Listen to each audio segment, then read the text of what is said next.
CIMAC Radio presenta Gafas Violetas, Miradas Feministas. Segunda temporada.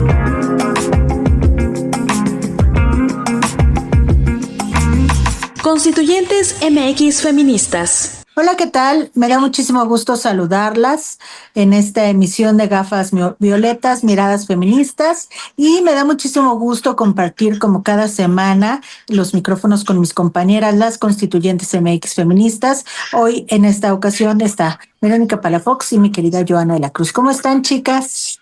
Hola, ¿cómo están, Joana, Ivonne? Mucho gusto estar con ustedes y con toda nuestra audiencia que cada martes se conecta para ver y escuchar nuestro programa de Gafas Violetas, el espacio de las Constituyentes MX Feministas, que estamos muy contentas porque nuestra escuela de verano ha ido muy bien, con mucho éxito y bueno, con muchos planes más para más adelante que los iremos platicando a lo largo de los programas que vengan. Hola, Joana. Hola, chicas. Hola a todas las personas que nos están escuchando. Y pues, como siempre, la verdad es que estar con ustedes, chicas, es muy agradable poder regresar y volver a compartir con ustedes este espacio. Las Constituyentes marcamos precedentes. Pues hoy queremos comenzar el programa hablando de dos que ya se han vuelto impresentables. Y es importante mencionarlos con sus nombres y apellidos después de que dijeron frases vergonzosas que finalmente nos convocan a que reflexionemos al respecto de quienes están en los puestos de poder en nuestro país. Quisiera primero comenzar platicando lo que ocurrió en Baja California Sur con el diputado local Sergio Polanco. Este sujeto estaba en una reunión en la que supuestamente promovía un torneo de pesca con fines benéficos. Adivine para qué. Para refugios para nosotras, las pobrecitas mujeres. Se le ocurrió que decir la siguiente frase: por algo las han de agredir, porque a lo mejor son medio gritonas. Obviamente esto provocó la risa, y digo obviamente porque había solamente hombres en ese lugar, y obviamente esto provocó la risa de los asistentes y aplaudieron su chistecito. Eso ocurrió el lunes. Al siguiente día, o ese mismo día, pero más bien en la tarde, se dio el Encuentro Nacional de Mujeres Sindicalistas. Esto fue en la Cámara de Diputados, y otro legislador, el diputado Pedro Aces, pues habló sobre el tema de las mujeres sindicalistas. Era un evento en el que supuestamente tenía como objetivo visibilizar y impulsar la participación de las mujeres en el sindicalismo mexicano, y lo que hizo fue decir que el viejerío sí tenía, que había mucho viejerío, pero que a los presentes no les diera miedo que estuviéramos ahí, que éramos bien buena onda, ¿no? Tal vez no es una frase tan fuerte como la que dijo el señor Sergio Polanco, pero sí pone en evidencia que seguimos siendo el viejerío y no las mujeres sindicalistas que estamos al frente de estos sindicatos llevando a cabo pues actividades muy importantes para el sindicalismo, sino pues las viejas que se juntan y que vienen aquí a la reunión y que hoy les vamos a permitir que tomen pues un lugar principal, mientras que yo sigo siendo el líder sindical, hombre varón, que me quedo con toda la lana que ellas pueden estar generando. Hay un pronunciamiento ya de la Secretaría de las Mujeres sobre el tema. Estos dos sujetos, hay que decirlo también, eso es importante, aunque pareciera que no, pero los dos son del partido de Morena. Entonces a mí me llama mucho la atención que el pronunciamiento que hace Citlali no lleva nombre ni apellido, no se los dirige a ellos, sino a todos los servidores públicos para que pues analicen, revisen su lenguaje, debido a que pues no se deben de reproducir estereotipos de género. Fue un pronunciamiento oficial, pero insisto, como muy tibio. Y luego nos siguen preguntando por qué seguimos exigiendo nuestros derechos, por qué seguimos haciendo estas manifestaciones cada 8 de marzo, porque suceden estas cosas, ¿no? En donde todavía hay muchísimos hombres que siguen, obviamente, reproduciendo todas estas ideas machistas, misóginas, O sea, la verdad es que yo estaba viendo los videos, escuchándolos y no lo podía creer. O sea, el, eh, como siempre se burlan, como siempre, pues siguen manifestando a pesar de que ya según hay paridad y según hay toda esta situación de que ya todas y todos somos iguales y bla, bla, bla y que no sé qué. Y sigue habiendo este tipo de situaciones en las que somos el foco de la burla, ¿no? O sea, me parece muy desagradable, me parece muy desagradable que la Secretaría de las Mujeres no pueda reprender como debería de haber reprendido estos tipos, a pesar de que sean de su partido político. Me parece que sí necesitan ser más enérgicas en este sentido, porque pues si no, parece que seguimos pues dejándolos hacer lo que quieran, ¿no? Y pues seguimos pues no sé, dejándonos pisotear en ese sentido, ¿no? En el que no le puedas decir, ¿sabes qué? Tú, Juanito, no sé, Pérez, estás violentando y entonces, pues no sé, inclusive hasta meterle alguna sanción por violencia política de género, ¿no? Eh, pero pues bueno, siguen dejando pasar estas situaciones. Tenemos el caso de Cuauhtémoc Blanco, en donde pues obviamente a él no se le toca porque pues es uno de los consentidos y pues tenemos toda esta situación que surgió con el Chicharito, en donde ahí sí se le señaló y se le penalizó y demás, ¿no? Entonces, seguimos teniendo todas estas situaciones en las que, pues lamentablemente, las únicas que seguimos perdiendo somos nosotras, ¿no?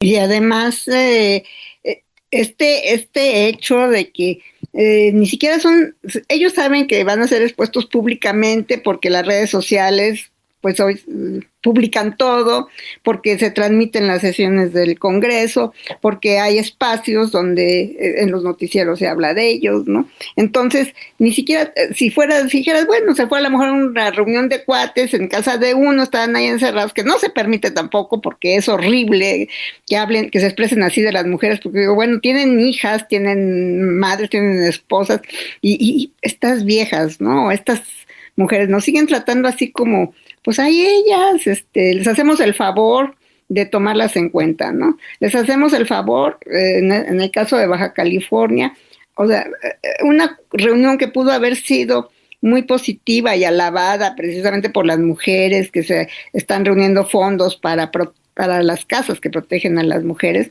pues empezando, debía de haber habido mujeres ahí, representantes, ya fueran diputadas, líderes empresariales, su gobernadora, la presidenta municipal de Tijuana, o sea, mujeres de poder que también estuvieran ahí tomando esta decisión y hablando con todos estos gremios que la mayoría, pues yo creo que el 99%, sobre todo pues, en el gremio de pescadores, eso pues son hombres por la actividad que realizan, pero yo creo que no se pueden excluir. Y luego vemos la situación donde Pedro Aces, que él preside la asamblea, presenta a los representantes de las comisiones de salud y bla, bla, bla, también a puros hombres, no presentó a o sea, no le dio su espacio a ninguna mujer ahí también, habiendo tantas viejas, como él dijo, tanto viejerío ahí, o sea, por lo menos en la presentación no le agradeció a ni una sola mujer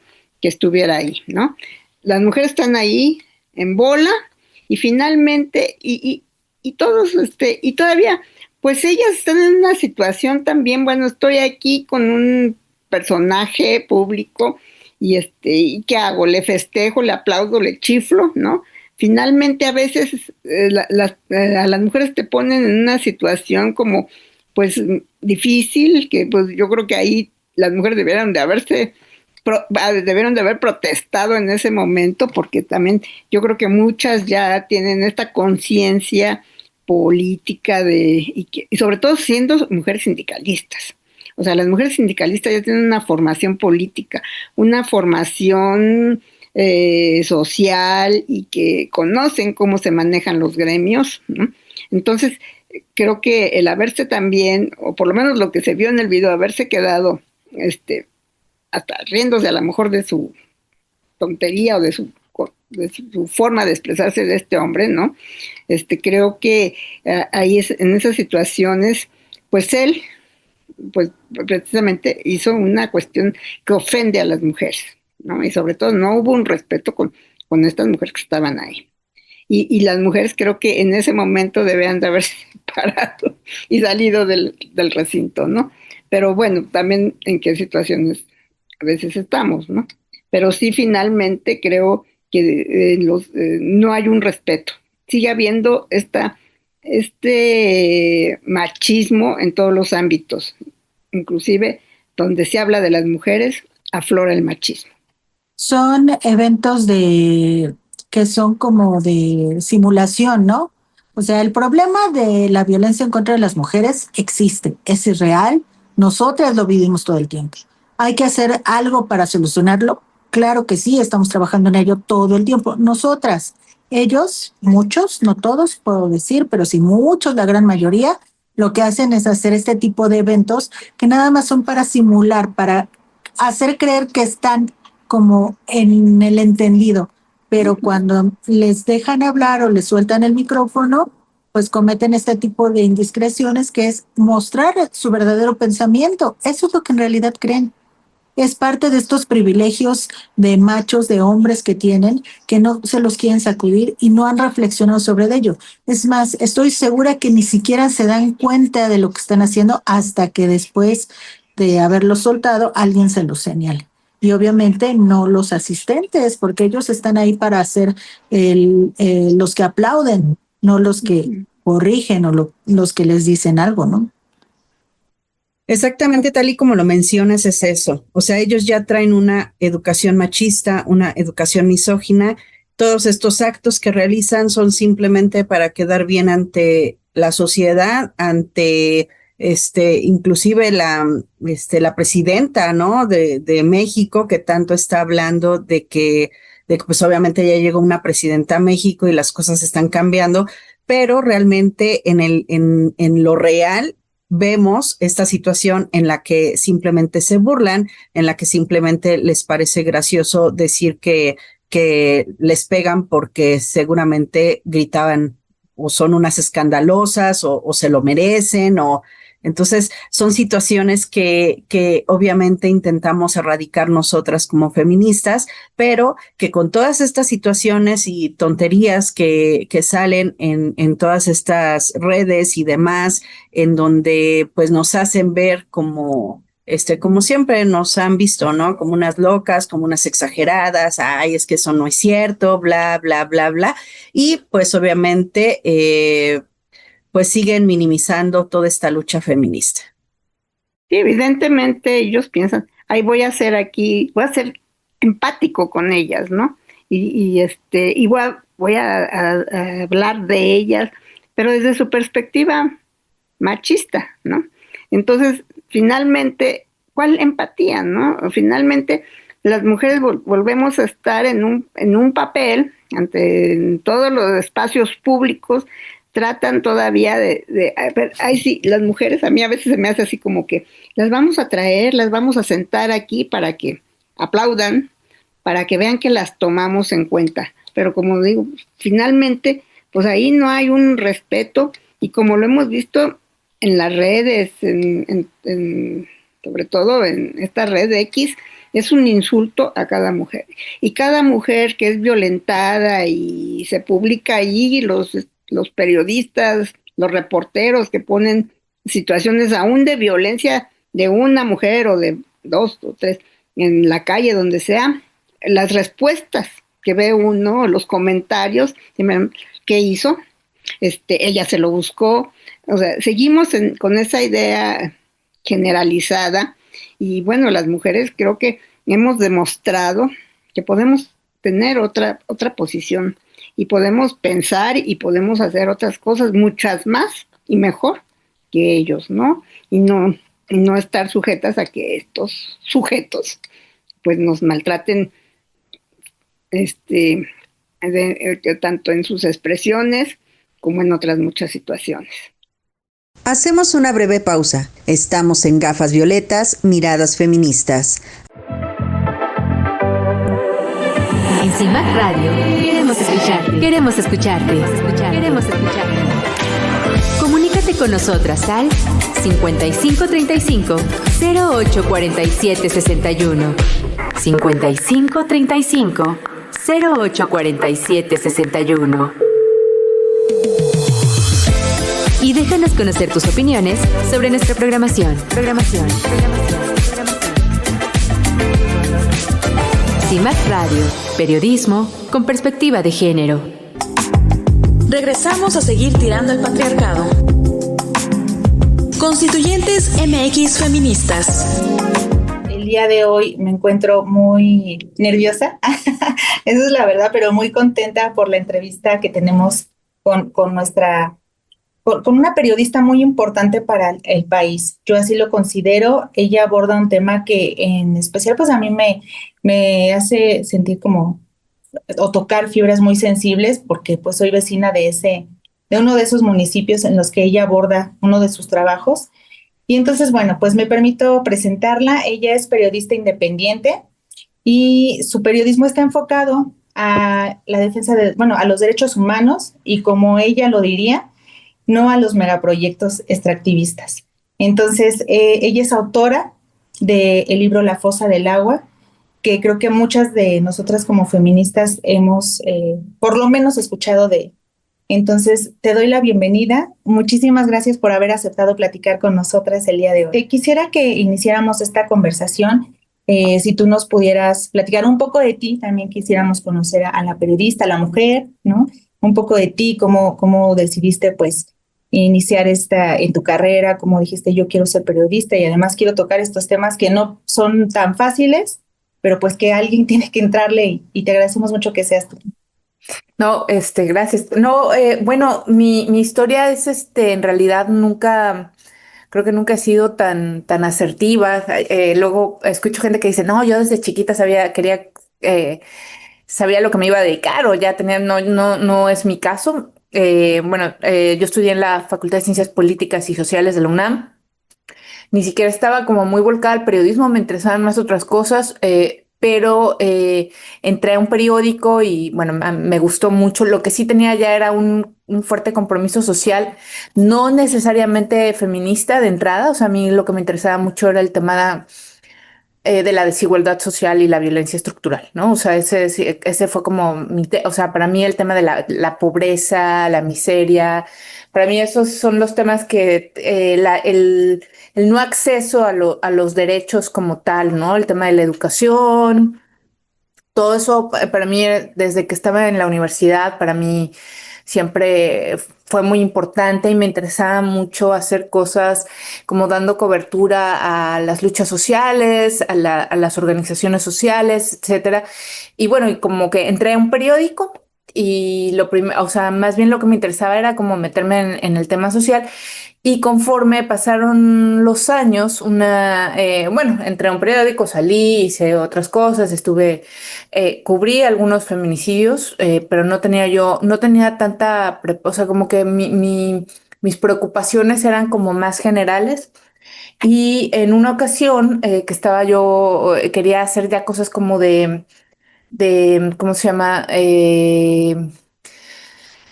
Quería como dedicarme más al freelance. Una amiga, colega, una periodista, María Félix se llama, María Félix Escalante.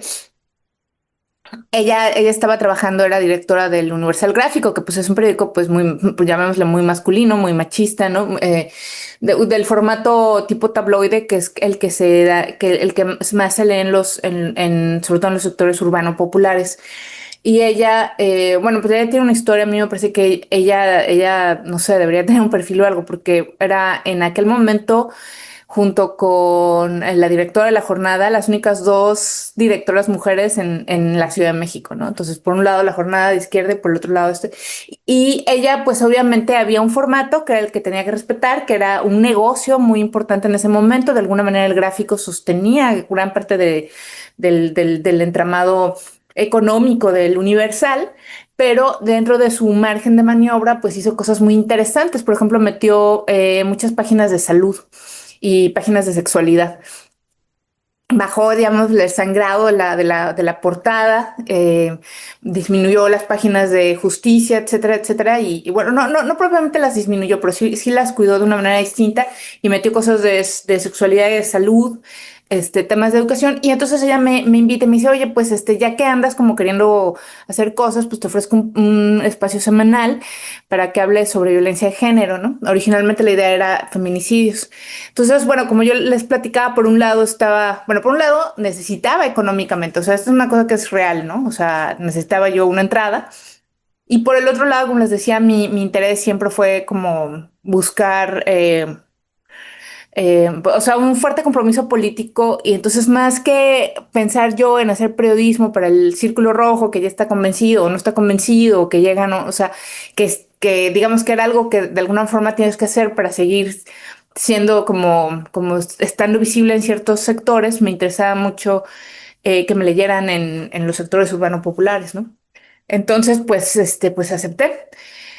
Originalmente la idea era hacer cosas solo sobre feminicidios, pero la propia dinámica del espacio pues, nos obligó a dar mucha información, o no a dar información, sino o sea, sí dar información, pero me refiero como a hacer cobertura de historias de desapariciones, ¿no?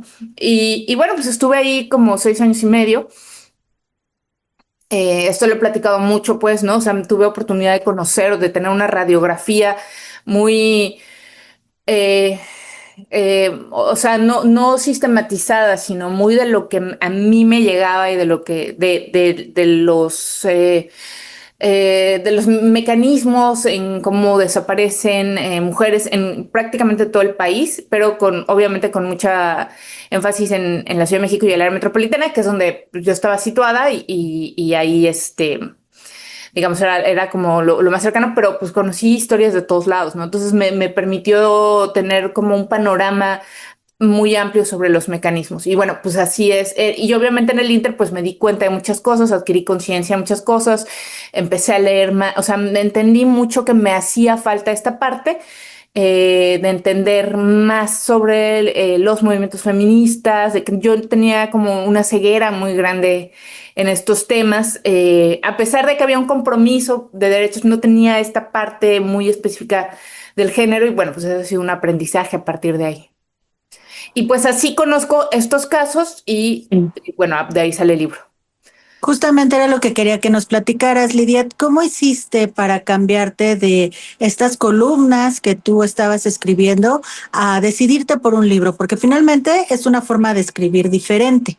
Aunque, bueno, supongo que con todas estas experiencias que tú adquiriste, te sentías ya más preparada para lanzar un libro. Sí, es diferente, pero o sea, yo lo que notaba es que cuando nosotros empezamos a hacer este ejercicio, debo decir, insisto, por eso insisto en darle el mérito a María Félix, fue de alguna forma pionero en cuanto a tener un espacio dedicado al tema de violencia de género, especialmente el feminicidio. O sea, sí se cubrían, pero no había entonces estoy hablando que habrá sido 2011 más o menos, ¿no? Finales de 2011 tal vez, como por ahí, más o menos. No existía, o sea, sí había conciencia, sí había, obviamente no estoy diciendo que lo inventamos para nada, ¿no? O sea, ya había habido por supuesto, todo el trabajo que hicieron, sobre todo, por ejemplo, las colegas periodistas en el norte del país, en Ciudad Juárez, pero no, o sea, por lo menos en esta zona no había ese esfuerzo y además de visibilizar. El libro trata obviamente de violencia feminicida o de feminicidio sexual sistémico, como se le llama, ¿no? Vinculado al crimen organizado, pero en la columna, bueno, que no era una columna, era una colaboración, pues no era una columna de opinión, pues se trataba todo, había mucho sobre feminicidio íntimo, había mucho sobre desaparición, o sea, había como todo este tipo de cosas. Tuve oportunidad también, por ejemplo, de cubrir y de hacer correcciones, perdón, hacer no sé, de este feminicidio que a mí me parece que es el más invisible, que tiene que ver con las mujeres de mediana edad y mujeres de la tercera edad. O sea, porque también hay una mercantilización de cierto tipo de feminicidios, ¿no? Entonces ahí hubo esa oportunidad. pero por lo menos esto tan sistemático en ese tipo de espacios sí fue como pionero. Pero yo me daba cuenta que había la limitación sobre todo en el caso de las desapariciones, pues contar un poco esto de pues, que te tardas un año y medio en localizar a alguien, ¿no? Que lo vi y me tocó documentarlo también, no solo con mujeres, sino con hombres, ¿no? De este desastre, desaseo en los semefos, en todo el aparato, también en todo el aparato de justicia. Y entonces yo pensaba, es que nadie, o sea, el que va a leer esto no va a entender o sea, qué significa estar buscando a tu hijo, sobre todo a tu hija un año y medio. O sea, nadie va a entender si le pongo, pasó un año y medio, o sea, nadie lo va a entender. O sea, nadie entiende el peso, lo que significa en cuanto a digamos, al desgaste, a la vida, a la vida en cómo se transforma, o sea, de que se transforma más de una forma pues tan dolorosa, ¿no? O sea, no se transforma para bien en absoluto. Nadie lo va a entender, ¿no? Entonces veía también mi trabajo y también al de muchas colegas sobre todo, que decían, no, pues el calvario de buscar a su hija por semefos. Pues no, es que o sea, el calvario de buscar a la hija no, o sea, yo sé que eso no lo lleva a la persona que está leyendo esto, qué quiere decir, ¿no? Eso por una parte, y por otro lado, me interesaba genuinamente, me interesaba como poder echar un poco de luz acerca de lo que ocurrió, nos investigar. O sea, yo veía como muchas cosas que estaban ahí tan evidentes y que las autoridades lo dejaban pasar, ¿no? Entonces me interesaba también como, o sea, es como obvio lo que está pasando aquí y que no lo hagan, ¿no? O sea, que no investiguen. También ese fue como, entonces fueron esas dos, como por un lado, digamos que tener un ejemplo con una historia de todo lo que significa esto, ¿no? De que le hagan esto a tu hija, o sea, pero no nada más que te lo digan así porque la gente no va a poder entenderlo, y por el otro lado, la genuina curiosidad de investigar lo que estaba pasando ahí. Oye, Lidiet, ¿cómo fue que te centraste? Porque hay que decirlo, tu libro está centrado en estas localidades del Estado de México, un estado que pues está a la punta de los feminicidios en México y pues obviamente en esta zona que es Ecatepec y Tecámac, ¿no? Eh, y entonces solamente son estos feminicidios que están relacionados con la trata y el narcomenudeo para tu investigación, o si estaba como que más, pues no sé, enfocada a cualquier tipo de feminicidio. ¿O por qué enfocarlo efectivamente, o nada más en esas zonas, en esa... Sí, no, bueno, otra cosa es, por ejemplo, yo no quería hacer ya hay libros, o ya había habido libros como, por ejemplo, estoy pensando en Las Muertas del Estado de Humberto Padgett, que es decir, está el Estado de México, está esto y esto y esto, y entonces vienen muchos casos que no están vinculados entre sí, y no, o sea, por eso decía que parte de la motivación es porque yo vi indicios de que estaban vinculados.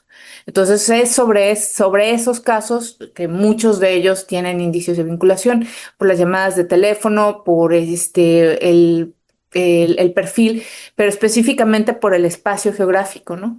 O sea, es como muy claro, o sea, en dónde desaparecen varias de las niñas, en dónde las encuentran, ¿no? Las llamadas de teléfono me parece muy importante, pero que evidentemente solo desarticulan la parte más frágil de todo, ¿no? Que sería esta célula de adolescentes, pero que a pesar de que hay nombres de policías estatales y todo esto, pues no se les persigue, ¿no? Entonces a mí me interesaba mucho, por eso les decía, demostrar cómo es que si yo estoy viendo todo esto, la policía no. Porque no es que yo hubiera sido una genia que encontró, no, o sea, había ahí, ¿no? Está muy claro, y hay un frenado, Entonces, no, bueno, mi interés era ese, o sea, no es nada más recojo este y este, porque pues casos pues tengo cientos, ¿no? No, estos son, yo presumo, tal vez en algunos me equivoque, pero en general, o sea, hay una vinculación. Y tú, desde tu perspectiva, piensas que tú llegaste a a estas investigaciones porque eres una periodista mujer. Si hubiera sido un periodista hombre que tuviera esos casos asignados o que lo estuviera buscando, tal vez no hubiera sido tan preciso ni hubiera sido tan insistente en llegar a más profundidades. O sea, ¿cómo sería la perspectiva de una mujer y de un hombre en este tipo de casos que se publican? O sea, yo creo que el género obviamente por lo menos me permitió vincularme de una manera distinta, o sea, sí. Pero aquí creo que tuvo que ver también con la persistencia en la cobertura. O sea, yo le di seguimiento y junté documentos y junté testimonios durante prácticamente esos 6 años que yo estuve haciendo esa columna. O sea, obviamente no me dedicaba solo al libro, yo hacía, ¿no? Pero hubo ese seguimiento de 6 años, 6 años y medio. Entonces, en muchas ocasiones o sea, creo que la virtud que tuvo esa investigación es que había muchos puntos ciegos que si tú solo cubrías esa historia 2 meses no lo ibas a percibir. O que si solo cubrías una parte, ¿no? Porque pues ahí mismo en el libro viene, pues sí, se publicaron cosas, ¿no? O sea, pero nadie tuvo, creo que la virtud es, nadie tuvo acceso a tantas personas, ¿no?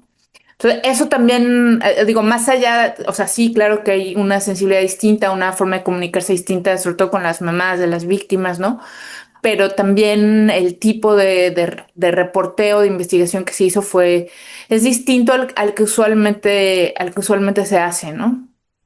Así es, Livia, pues la verdad es que entiendo perfectamente todos estos elementos que tú mencionas y cómo saber, a mí en particular te decía y comentaba en un principio que me trastoca mucho, pues porque soy vecina ahí del canal, literal, ¿no?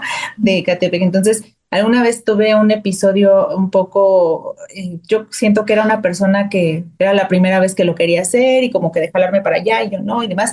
Entonces, sí es muy sensible para mí ese tema, ¿no? Porque siempre lo vi así como peligroso estar ahí y todo lo que rodea a estos municipios en cuanto a, pues tú lo mencionas bien, muchos funcionan como dormitorio, ¿no? Nos trasladamos a la Ciudad de México, regresamos solo a dormir, pues no hay ningún tipo de recreación para los jóvenes, para las chicas, o sea, definitivamente está atravesado por muchas situaciones que hacen más precario vivir ahí en esos municipios.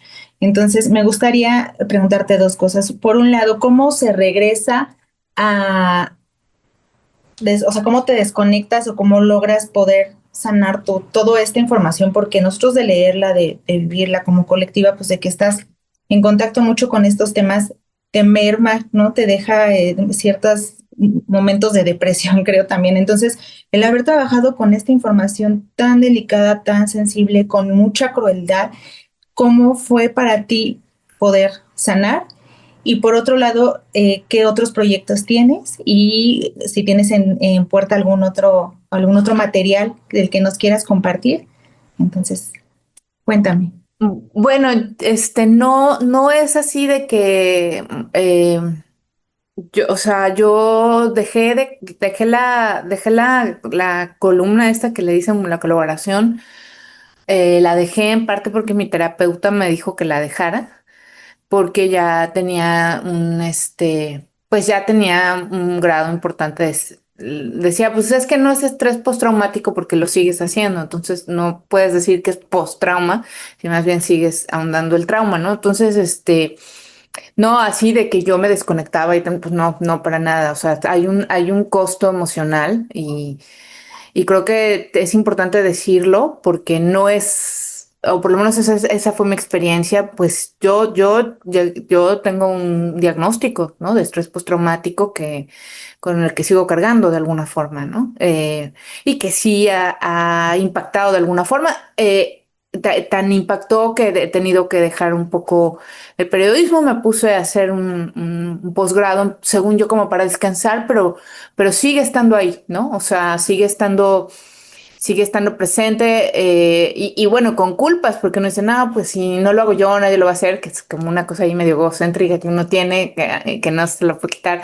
Sí, obviamente hay compañeras y hay compañeros también que de alguna forma, pero sí da una culpa, se siente uno como abandonando a la gente que de alguna manera le confió sus historias, ¿no? Y para mí sí ha sido muy complicado, obviamente no solo fue el libro, o sea, pues nos tocó también cubrir toda la descomposición de la llamada guerra contra el narcotráfico con muchos colegas, sobre todo con colegas mujeres periodistas que han cubierto, bueno, toda la descomposición que se dio pues prácticamente a partir del 2006, ¿no? No que no hubiera violencia antes, pero es real, ahí están las estadísticas que bueno, que la declaración de la llamada guerra contra el narcotráfico, pues sí de alguna manera detonó un proceso de violencia que sigue hasta la fecha en México, que creo que todas y todos y todes, pues de alguna manera sufrimos también estrés postraumático y hubo una serie pues de secuelas y de cosas que nos ha dado, pues tan solo lo de la profesora jubilada en Veracruz, ocurrió recientemente. A mí mi familia es de Veracruz ver el deterioro del tejido social. Yo trato un poco, no de racionalizar, pero sí de explicar que creo que gran parte de lo que vemos tiene un trasfondo mucho más amplio. Pienso en Veracruz, que conozco bien, porque mi familia es de allá, de alguna forma crecía allá, pues la desigualdad, ¿no? O sea, la pobreza en Veracruz, pues hay lugares terribles, ¿no? Entonces, claro que es esto que mencionabas, ¿no? De estas ciudades dormitorios, sin acceso a la cultura, sin acceso a los cuidados, con madre y padre trabajando para medio resolver, o si no, pues con las necesidades rebasadas.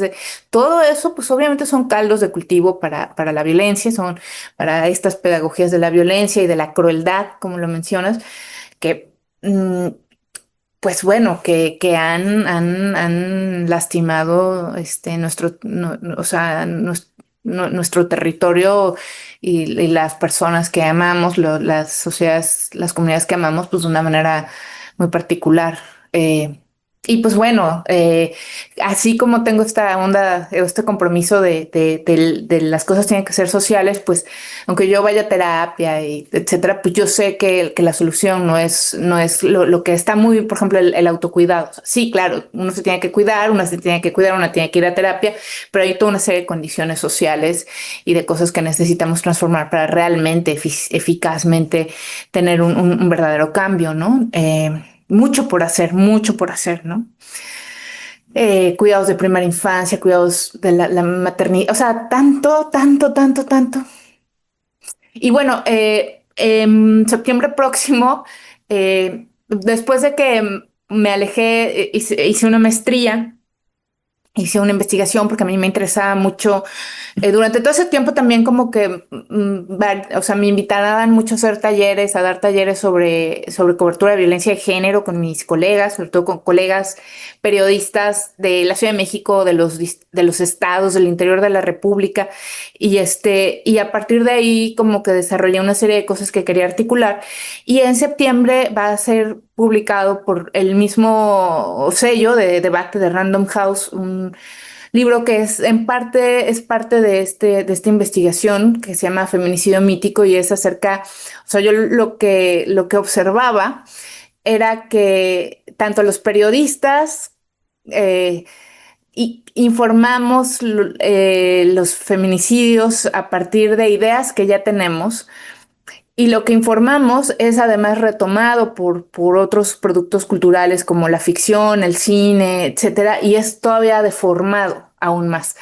Y es a partir de estas narrativas, lo que yo propongo ahí es que dan un ambiente que yo llamo feminisigénico, que es un poco como el ambiente obesogénico, es decir, que no te puedes sustraer o sea, no te puedes sustraer de comer comida chatarra cuando estás en un ambiente obesogénico porque está disponible en todos lados y no hay disponibilidad de otras cosas. Pues mi idea o mi propuesta es que culturalmente estamos en un ambiente feminicigénico que utiliza estos feminicidios que sí ocurren para un mensaje mucho más amplio que tiene que ver con los lugares que según este sistema social tienen que ocupar las mujeres.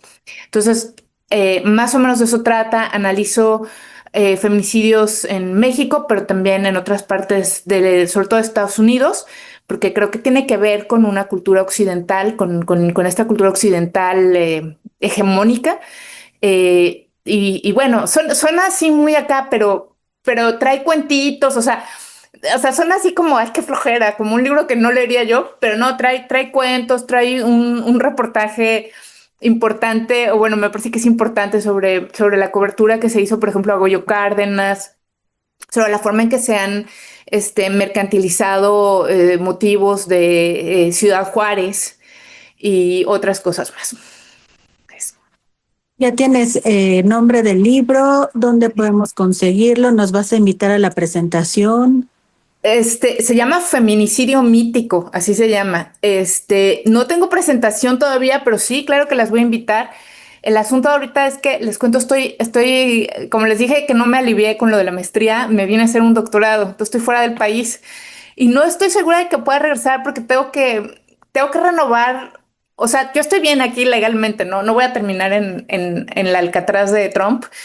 Pero digamos que para renovar el pasaporte tengo que salir y no pude hacerlo ahorita porque hubo como muchos problemas. Entonces yo creo que voy a estar llegando por ahí de diciembre. Entonces, pero sí me interesa mucho.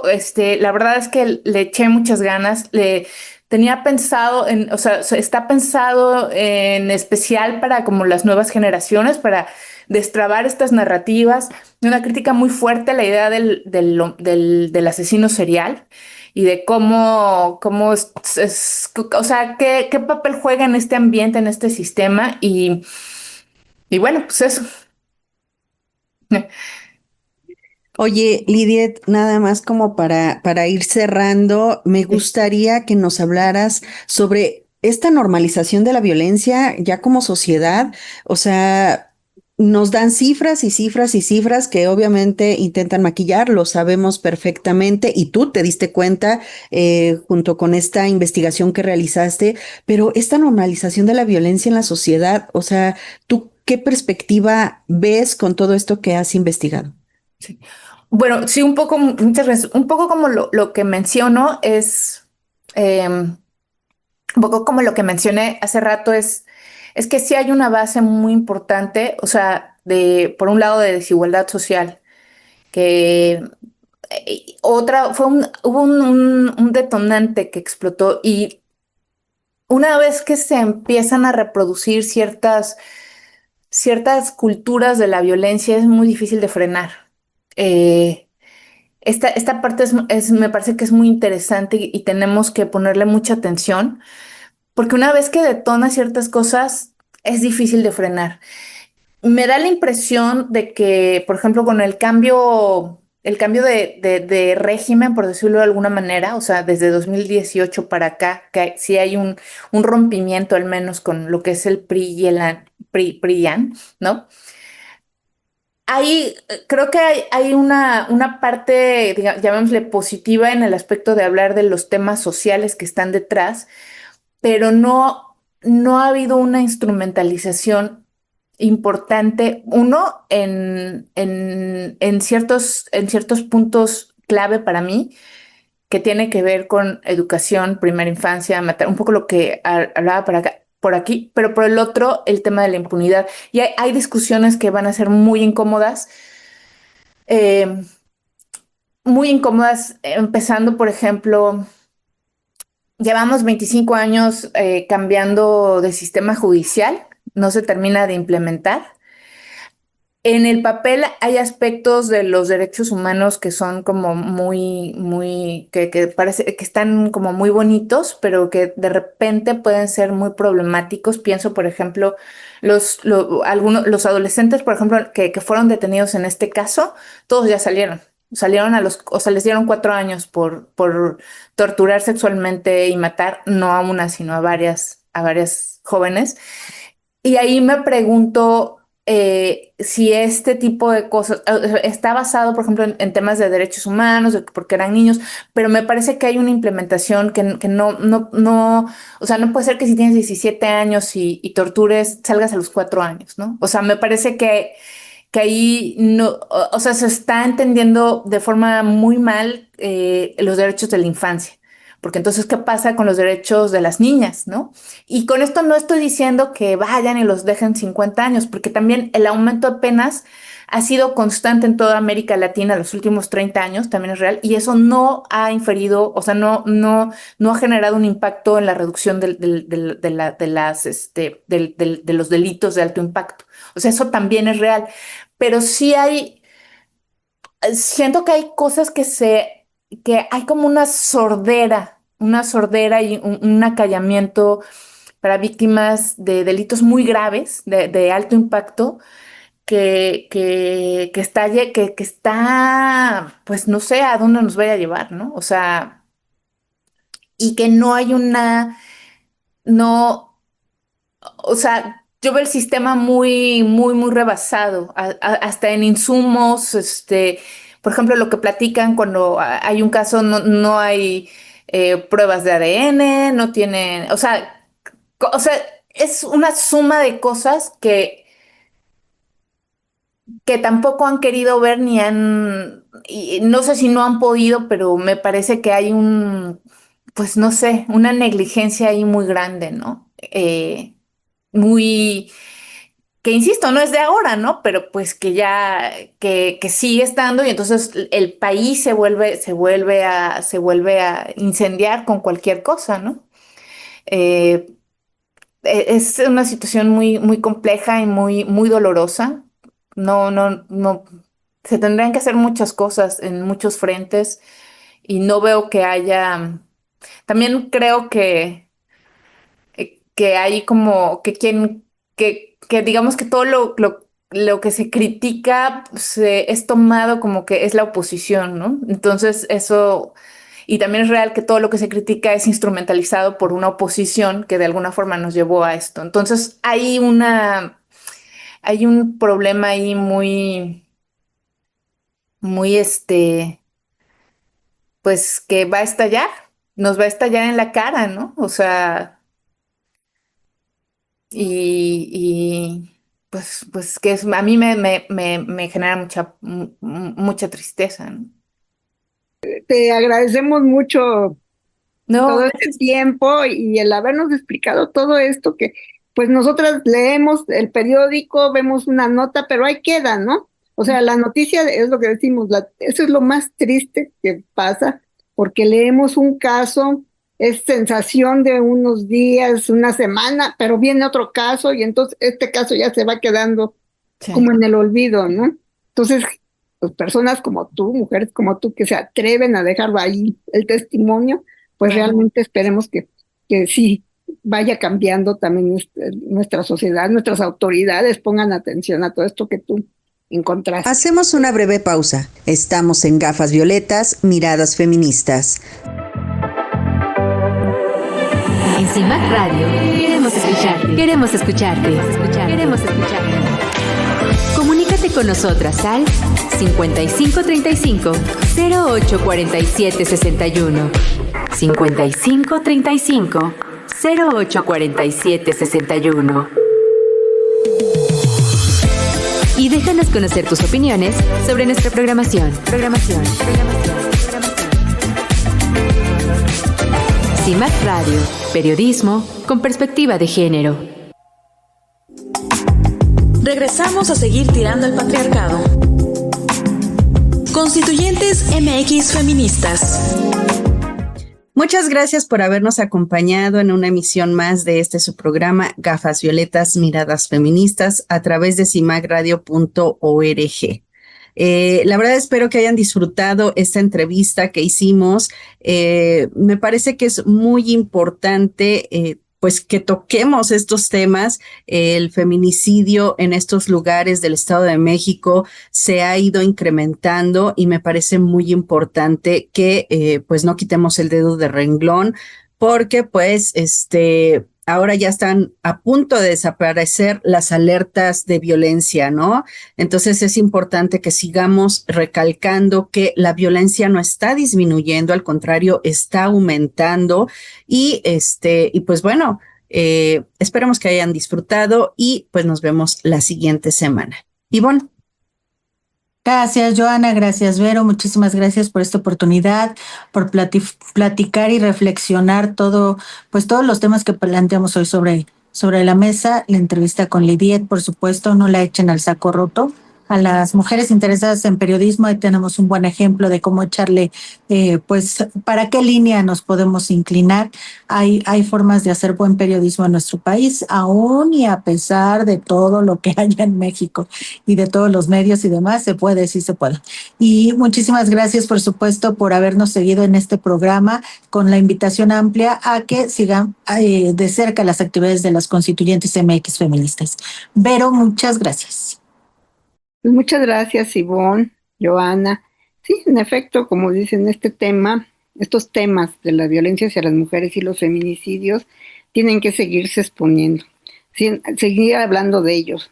Y bueno, aquí tendríamos que hacer no podemos hacer un homenaje a todas estas víctimas a las cuales sus madres salen y siguen pidiendo justicia después de meses, de años, de que desaparecen, de que algunas ya fueron encontradas pues muertas, pero de todas maneras la justicia no les llega. Entonces, creo que si nos pusiéramos a nombrar a todas ellas, pues nos tomaría todo el programa, pero de todas maneras, pues en nuestra mente y en nuestros corazones están esas mujeres que han padecido toda esta violencia de este país.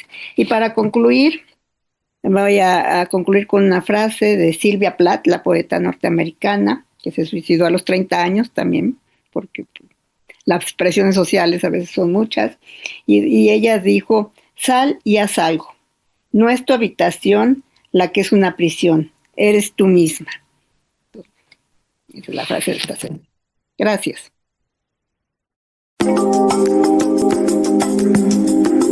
Gracias por habernos acompañado. Gafas violetas, miradas feministas. Segunda temporada. Constituyentes MX feministas.